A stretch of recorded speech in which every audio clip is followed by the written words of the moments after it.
இன்றைக்கி நம்ம ஈஸியான ஒரு லஞ்ச் பாக்ஸ் கீ ரைஸ் தான் எப்படி பண்ணுறதுன்னு பார்க்கலாம். இதுக்கு ஃபஸ்ட்டு ஒரு குக்கரில் 1 டேபிள் ஸ்பூன் ரீஃபைண்ட் ஆயில் எடுத்திருக்கேன். 1 டேபிள் ஸ்பூன் நெய், ஹோல் கரம் மசாலா ஆட் பண்ணிக்கலாம்.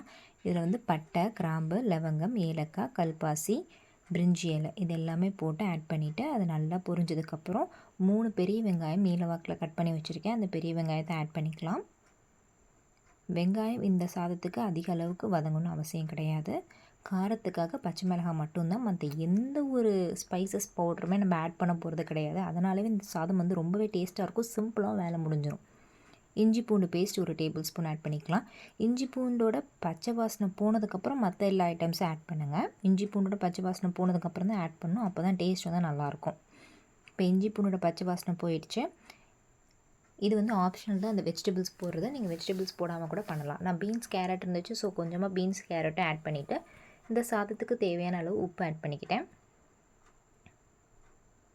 இந்த பீன்ஸ் கேரட் இதெல்லாம் போட்டு நல்லா வதங்கினதுக்கப்புறம் 1 கைப்பிடி அளவு கொத்தமல்லி இலைகள், 1 கைப்பிடி அளவு புதினா, இது நல்லா வதங்கட்டும். கொத்தமல்லி இது செய்ய ஒரு 15 மினிட்ஸ் தான் ஆகும். டக்கு டக்கு டக்கு டக்கு டக்குன்னு பண்ணிடலாம். இதுக்கு தக்காளி கூட போட மாட்டோம். 2 டேபிள் ஸ்பூன் கெட்டியான தயிர் எடுத்திருக்கேன். தயிர் கண்டிப்பாக ஆட் பண்ணணும். தயிர் தான் இந்த சாதத்துக்கு ஒரு நல்ல ஃப்ளேவர் தரும். மற்ற எந்த ஒரு ஸ்பைஸும் நம்ம ஆட் பண்ணலாம். ஸோ அதனால் தயிரும் பச்சை மிளகாய் மட்டும்தான் போட்டிருக்கோம். வெஜிடபிள்ஸ் கூட ஆப்ஷனல் தான், கண்டிப்பாக போடணுங்கிற அவசியம் கிடையாது. இதெல்லாம் நல்லா ஓரளவு வதங்கினதுக்கப்புறம் நான் 1.5 டம்ளர் அரிசி எடுத்திருக்கேன். நான் சாப்பாட்டு அரிசி தான் எடுத்திருக்கேன், எப்போதும் யூஸ் பண்ணுறது. 1.5 டம்ளருக்கு நான் வந்து 2 டம்ளர் வந்து தண்ணி ஆட் பண்ணிவிட்டு 1/2 டம்ளர் அளவுக்கு காய்ச்சி ஆற வச்ச பால் எடுத்திருக்கேன். நீங்கள் பாலுக்கு பதிலாக தண்ணி கூட ஆட் பண்ணலாம். ஆனால் பால் ஆட் பண்ணால் டேஸ்ட் இன்னும் கொஞ்சம் ரிச்சாக இருக்கும். நீங்கள் இந்த பாலுக்கு பதிலாக தேங்காய் பால் ஆட் பண்ணால் இன்னுமே டேஸ்ட்டு சூப்பராக இருக்கும். அது கொஞ்சம் டைம் ஆகும், ஆனால் அதே ஃப்ளேவர் அதே டேஸ்ட் கொடுக்கறதுக்காக நான் பால் ஆட் பண்ணியிருக்கேன். கண்டிப்பாக டேஸ்ட்டு நீங்கள் தண்ணி ஆட் பண்ணுறதோட பால் ஆட் பண்ணால் இன்னும் டேஸ்ட்டு சூப்பராக இருக்கும். குக்கரை மூட போகிறதுக்கு முன்னாடி ஒரு 2 டீஸ்பூன் நெய் விட்டுக்கோங்க.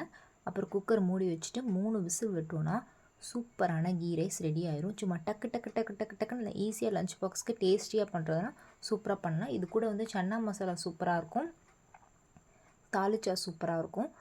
கொஞ்சம் காரமான கிரேவி எதுவாக இருந்தாலும், சிக்கன் கிரேவி சூப்பராக இருக்கும். காரமான கிரேவி இந்த சாதத்துக்கு பக்காவாக இருக்கும். நல்லா உதிரி உதிரியாக வந்திருக்கு பாருங்கள், சூப்பராக இருக்கும். ஸோ கண்டிப்பாக ட்ரை பண்ணி பாருங்கள். இந்த வீடியோ பிடிச்சிருந்துச்சுன்னா லைக் பண்ணிக்கோங்க, சப்ஸ்கிரைப் பண்ணிக்கோங்க, நோட்டிஃபிகேஷன் பெல் ஐக்கனை கிளிக் பண்ணிக்கோங்க. டேஸ்ட்டு சூப்பராக இருக்கும். சின்ன குழந்தைங்கள்லேருந்து பெரியவங்க வரைக்கும் எல்லாத்துக்குமே ரொம்ப பிடிக்கும். ட்ரை பண்ணி பார்த்துட்டு கமெண்ட் பண்ணுங்கள்.